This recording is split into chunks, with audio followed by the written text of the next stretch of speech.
Buenas noches. En este video intentaré explicar cómo ha sido el proceso de problematización de mi práctica docente.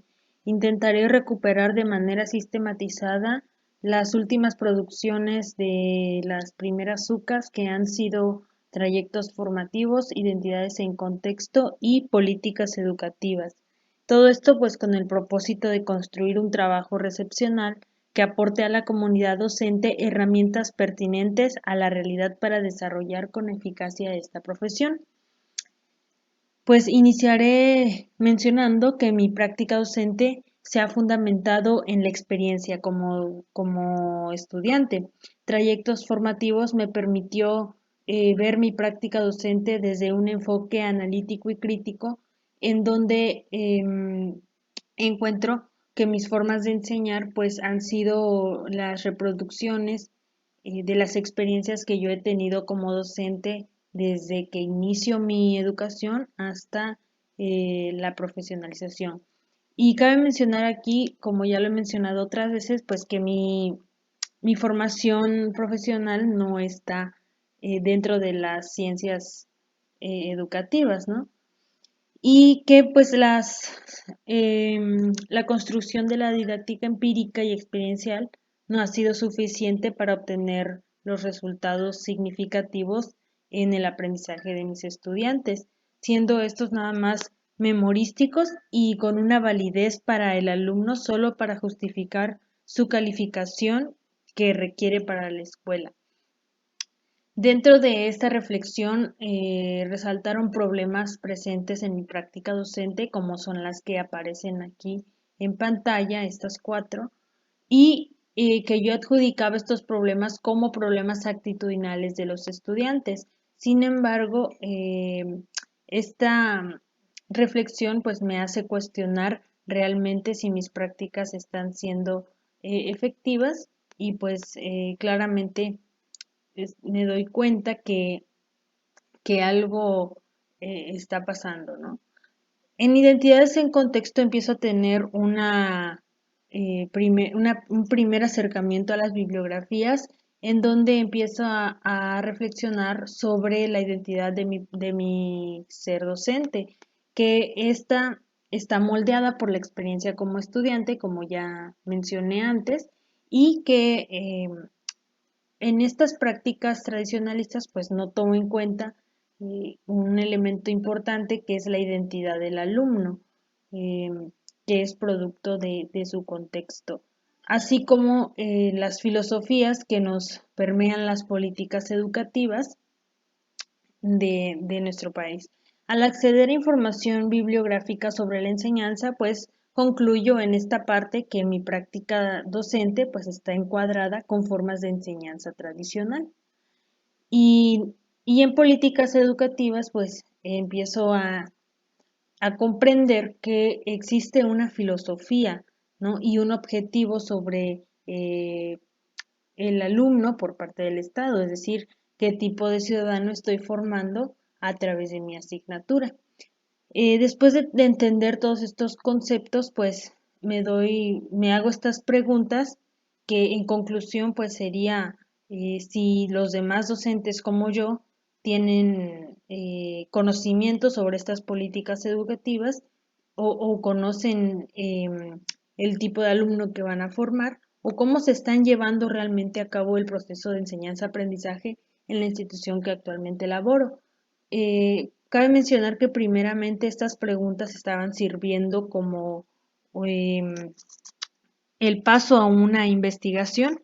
Sin embargo, al entrar a la última UCA, que fue esta sistematización de experiencias, encuentro que la práctica docente se puede problematizar y al mismo tiempo mejorar a través de esta sistematización de experiencias, que después de leer a las lecturas de Oscar Jara, pues empiezo a tener una pequeña construcción de lo que es sistematización de experiencias. Esto únicamente para mi entendimiento, ¿no?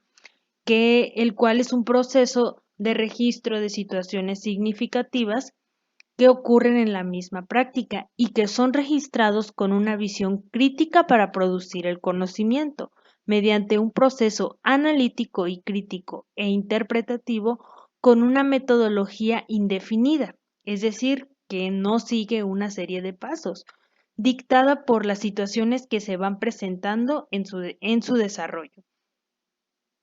Entonces vuelvo a enlistar otra vez mis problemas presentes en mi práctica docente, que como ya he mencionado es una práctica tradicionalista, pero que dentro de esta práctica tradicionalista se presentan problemas muy frecuentemente en mi práctica y es donde pues me doy cuenta que estas tres son efectos, ¿no? De una práctica encuadrada, tradicionalista, y que también son efectos de los errores que he tenido en la toma de decisiones para el manejo de la desigualdad de conocimientos en cuanto al uso y manejo del inglés.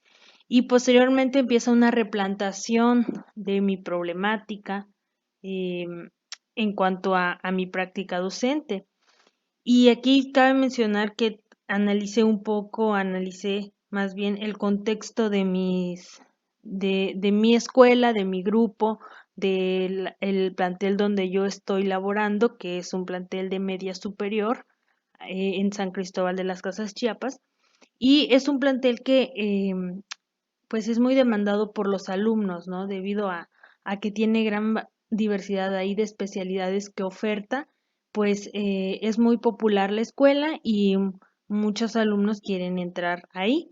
Entonces, los grupos que se forman son numerosos y son grupos que son formados por alumnos que vienen de diferentes contextos, ¿no? O sea, tienen diferentes raíces culturales, religiosas, políticas y hasta socioeconómicas. Entonces, esta diferenciación ha dado la oportunidad a unos de tener un acercamiento al inglés en escuelas particulares y obteniendo pues niveles altos y hay quienes pues no tienen el nivel mínimo para que pide el currículum o que pide el programa para entrar al bachillerato, ¿no?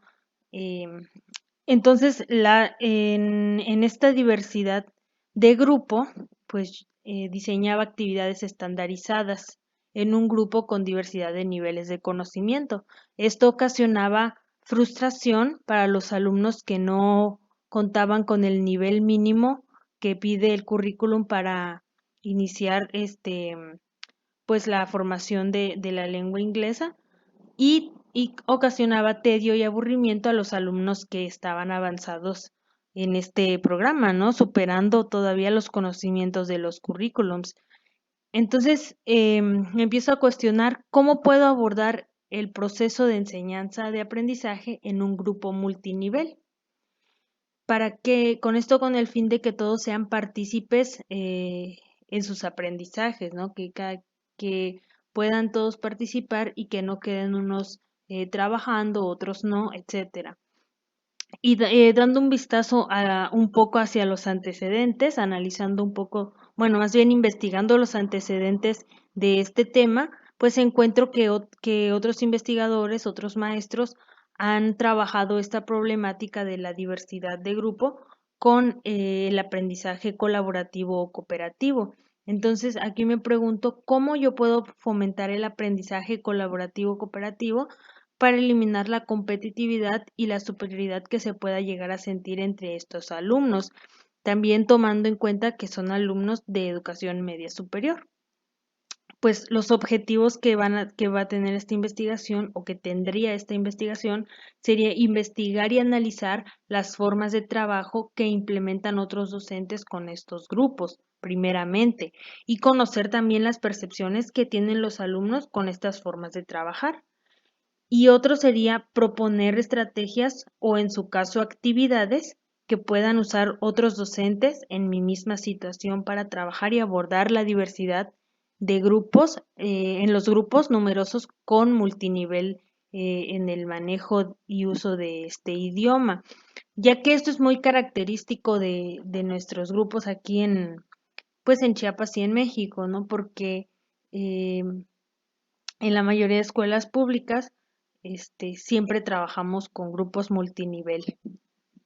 Entonces, esta investigación va a tener para mí un significado bastante considerable en cuanto a nivel personal y profesional, ya que me va a dejar satisfacciones en la mejora de mi práctica, em, en orden de ofrecer una educación de calidad, ¿no? Y también los saberes que voy a requerir pues son variados, ¿no? Desde las teorías como las inteligencias múltiples, eh, los estilos de aprendizaje, el aprendizaje cooperativo, la enseñanza diferenciada, el sentir y las percepciones de los alumnos, cómo está manejando la institución, es- estos, esta forma de trabajar, ¿no? Esta característica. Y bueno, hasta aquí dejaría este video. Gracias por verlo.